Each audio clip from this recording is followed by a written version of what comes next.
Welcome to the PLZ Soccer Show, sponsored by Arnold Clark. I'm Peter Martin, and I'm joined, as you can see, by Alan Ruff as we get ready for the cup final north and south of the border, because let's not forget, as well as Celtic against Motherwell, it's Manchester United Chelsea, Ruffy. Yeah, it certainly is. I just think Man United are coming good at the right moment. They're not winning games, obviously, comfortably, but I think on the day, I think they've got some big players on that side that will maybe just sway it their way. Oh, you think so? Well, it can't be bad. We've just started the programme and he's already telling us who he thinks is going to win. There's the build-up today. Both managers were out at Hampden Park for Celtic against Motherwell.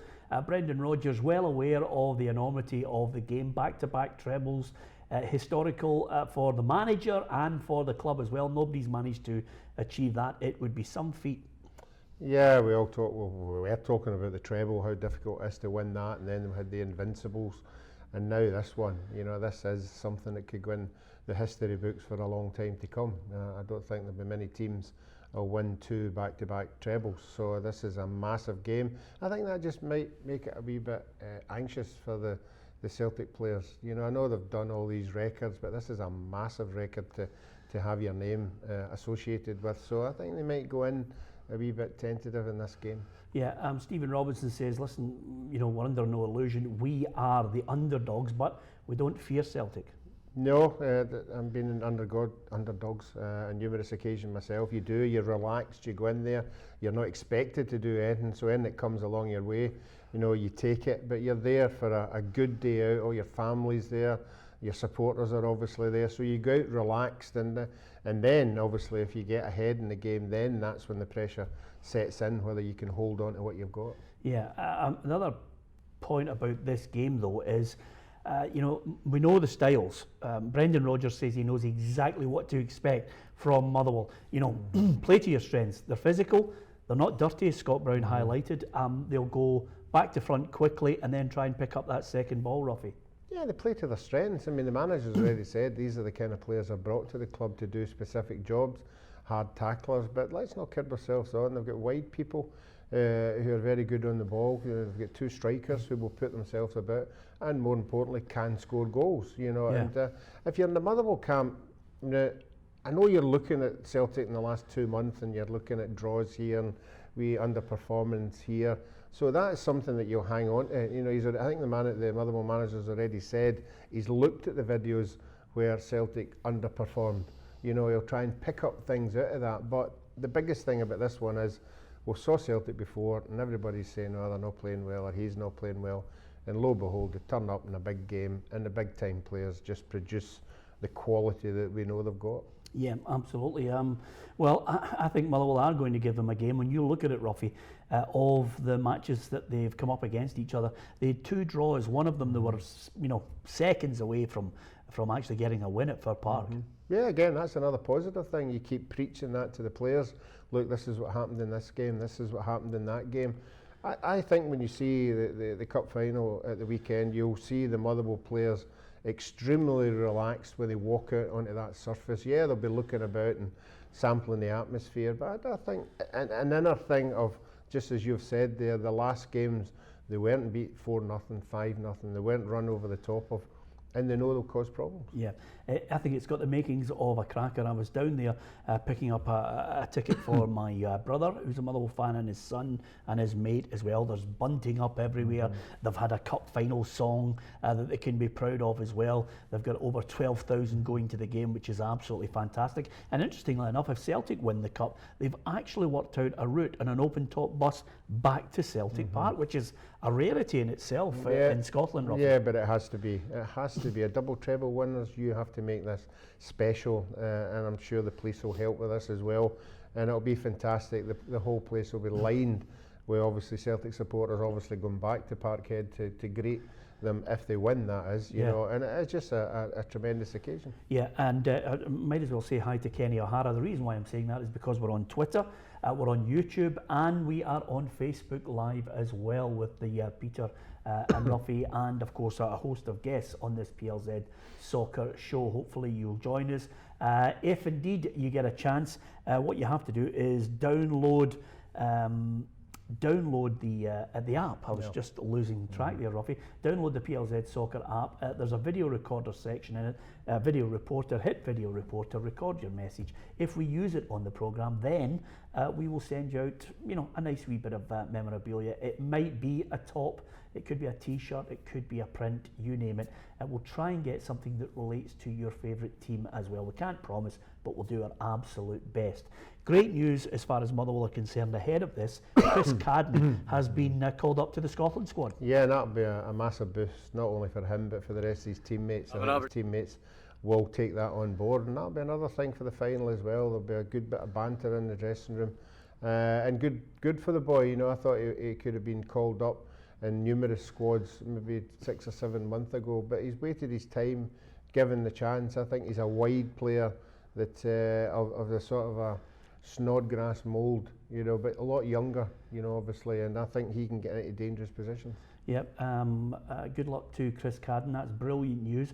Of course, there's all sorts of other news about players coming and going elsewhere. As far as the team news for Motherwell, Andy Rose looks as if he had a collarbone problem. That's now gone. He's got a slight calf problem. He'll be given right up to the last minute.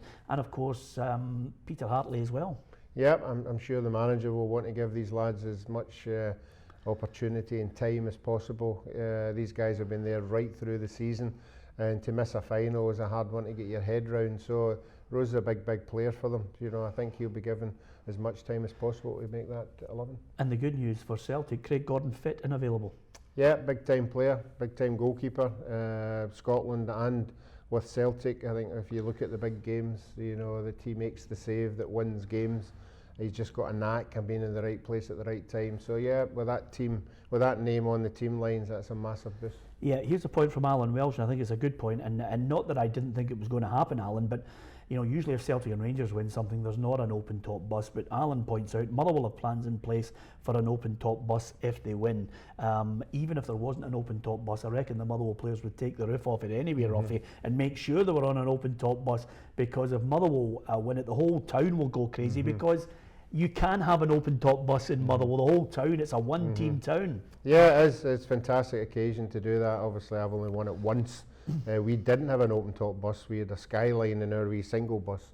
And when you're trying to get 4 or 5 heads through that with the cup, it is a wee bit embarrassing. So yeah, let's hope they're organised if that event happens. Yeah, Jimmy Mack has said to us 2-1 to the Well. Of course, listen, everybody's got their opinion on it. It depends on what way the game goes. I just hope that there's not a red card in the game that alters it and spoils it for the fans. I want it to be end to end, lots of goals, everybody talking about it for the right reasons. I think we have the makings of a cracker because of the contrast in styles, Ruffy. Yeah, I think so as well. I don't think Motherwell are going to sit back and let Celtic dominate as Rangers did in one of their games. I think it'll be up and down the park. I think there'll be chances here and there. I do think that Motherwell's best chance is a set piece. I think they're very strong up front, and obviously the big boys coming up from the back. So I think that would be Motherwell's main chance. Yeah, okay, one last little point. Kieran Tierney linked with moves to Man United, Tottenham, Atletico Madrid.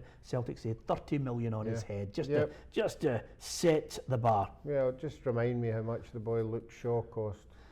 Yeah, he's up, was he not 40 or 50? 40 or something like that, yeah. So there you go, Kieran Tierney is a boy for the future. He's better than Luke Shaw. Yeah, I think so. I think and the good thing about it is, and I keep saying this, I still think he's got a wee bit to go. And it just shows you where he is just now. If he fulfills, in 2 or 3 years, to make him obviously a better player the older he gets, I think you're talking 60, 70 million. Okay, just before we talk about Manchester United and Chelsea, I'm going to talk about a couple other stories. Obviously, there are various clubs across the country starting to move players out. Dundee and Dundee United have started the mass exodus of players who won't really have a future at their respective clubs. Also, Rangers on the back pages, it's Jermaine Defoe, it's Lucas, it's probably Martin Skirtle. It's that calibre of player that I think Steven Gerrard needs to start looking now for a little bit of what I mentioned the other day there, a little bit of experience, sprinkling of gold dust, somebody that can really get the fans excited. No disrespect to Scott Arfield. No, these players that you're talking about is another level from the players that have come in. And if these players materialise, obviously it's always good as a supporter to pick up the paper in the morning and go, wow, we're getting associated with him.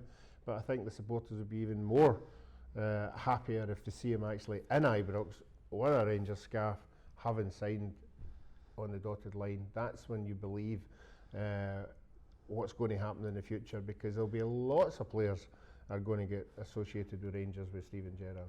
Yeah, absolutely. Okay, we're going to move on to Aberdeen, because as ever when we tell you download the app's got all the latest news every day. There's unique content, there's video content. You can look back over some great interviews with lots of managers and players that we've interviewed over the last easily 5 years. So there's some great interviews in there, dream teams as well. The app has it all. All you have to do is get into some of the YouTube channel on our app, and you can look back over previous shows. Also, you've got Video Reporter. If you record a message in there and we use it on the programme, we'll send you out something special. And that's what Ben McKenzie's managed to do, because he wanted to ask us a question about what really happened with Derek McInnes. I'm an Aberdeen fan, and you need to tell me what you know about why McInnes didn't go to Rangers. I don't think it was down to the director of football, because Ian McCall said it wasn't that, but I need to know what really happened, because I hear all these random theories about how he'd agree to go, then change his mind, and all sorts happened. So tell me what you know, Peter, if anything, about why he didn't go to Rangers. And also, I just want to add that I thought Aberdeen had a weird season. We didn't really get started, and we still came out in second, so I think huge credit to McInnes. I don't think he gets enough credit now, because people are sort of getting bored of it and used to Aberdeen being up there, but he's done a brilliant job. He's the only ever Aberdeen manager to get us in the top 4 seasons in a row, so I think he deserves more credit. What do you think we need next season to keep moving forward? Ben, thanks for that video. Listen, I'm going to be blunt with you. I'm going to tell you it as I know it, and then, I've been slaughtered by a few Aberdeen fans for this as well, but I think Aberdeen probably look on the season as not as good as it should have been. I think they deserve great credit for finishing second. The Cups were a disappointment when I think the expectation was at least a final. I might be wrong. I have got a few Aberdeen fans who are mates of mine. That's what they tell me. I've spoken to a few players as well. Maybe disappointed they didn't achieve a cup final. And certainly to lose to Motherwell in the way they did was disappointing as well. So let me be blunt on this with Derek McInnes. I think that derailed Aberdeen for a wee while, Ruffy. They courted Derek McInnes.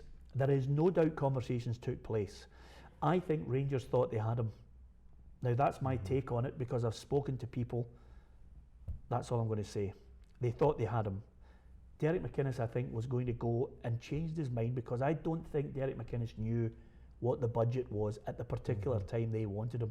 And the other element of this that quite a lot of people forget about, and we know because we were in his house, Stuart Milne loves Derek McInnes, wanted him to stay, wants him to be there, hopefully to see the first phase of the new stadium at Kingsford, the training facilities. It's a long way away.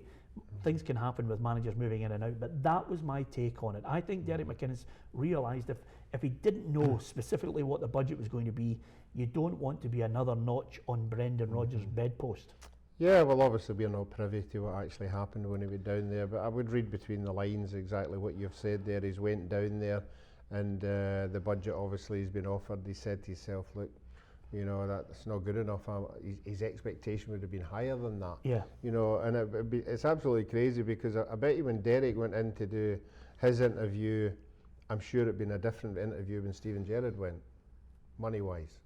I think Steven Gerrard would be told there's more in the kitty than what Derek would have been told. But with all due respect, Ruffy, there are other elements that happened along the way. By the time they wanted Derek McInnes, they wouldn't have been aware of how much season ticket money they had. They wouldn't have been aware of what they were potentially going to try and raise in a share issue. They certainly didn't know what figure, if any, they were going to get from their own shirt deal with the sponsorship to follow. All these were unknowns along the way. And of course, you've got a situation where eventually, through financial necessity, not because Graham Murty was some sort of, manager from the development squad who had great potential, I said from day one, this was a move and the wrong move. So at the end of the day, they couldn't tell him, what budget he had then, because there were so many imponderables.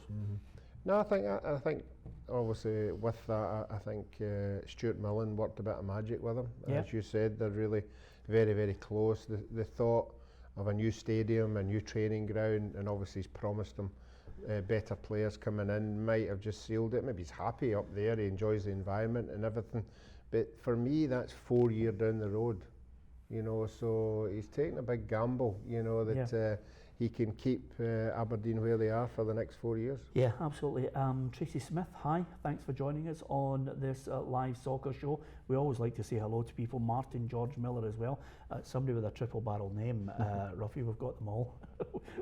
We have them on the programme. Your middle name is Roderick, isn't it? It certainly is. Roddy for short, obviously. Yeah, and Gordon Smith's middle name was Duffield, as we found out. Duff.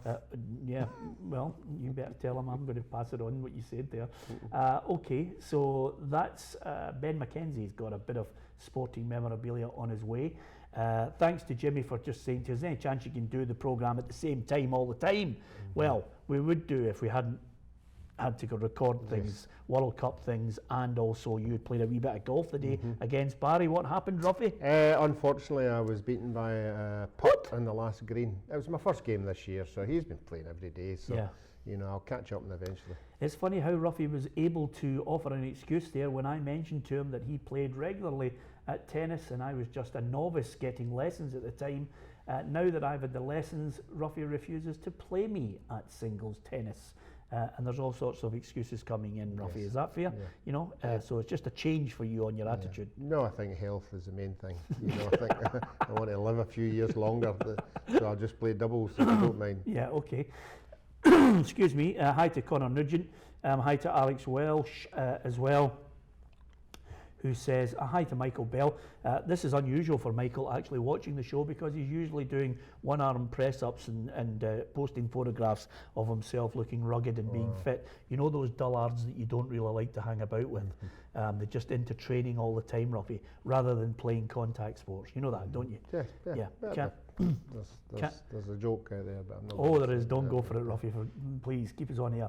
Now, the other thing I was going to say to you is Man United, Chelsea. It'll be great for Jose Mourinho to get one over on Antonio Conte. There's no love lost between the two. No, there isn't. As I said at the beginning of the show, I think Mourinho's just got that winning, big-time winning quality. Yeah. You can just see him now strutting his stuff at the end of the final as if, what did you expect? Did you expect me to get beat? Yeah. He's a winner. He wins big trophies, and that's why he's at Man United. Yeah, okay.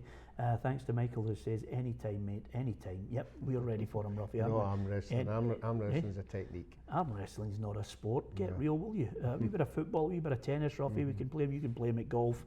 And then we'll find somebody that likes to do dumbbells and all that silly stuff. Listen, it's a soccer show. That's why we're on. Thanks very much to Ben McKenzie for sending us that video. Michael, if you want to, you can actually get the PLZ Soccer app. It gives you all the latest news on football, which is really why we're here. And also you can record a message in Video Reporter, and if we use it on the show, then we'll send you out maybe a t-shirt that you can train with, or you can actually get some little bit of memorabilia. Tell us who your favourite team is, your favourite player, and we might have something that we can send out that'll bring a smile to your face. A couple of people over the last couple of days did that. We're sending out a Henrik Larsson Hall of Fame poster. We're sending out a Davy Cooper Hall of Fame poster. And I reckon, Ben McKenzie, we're going to try and get something with Aberdeen in mind for you, Ben. I'll do my very best. So hopefully you've enjoyed the programme. Join us tomorrow if you can. Barry Ferguson will be back with us. I'll do the headlines, I promise, at 12:30. But 4:30, we'll be back ready to talk to you. From Ruffy and myself, thanks for watching.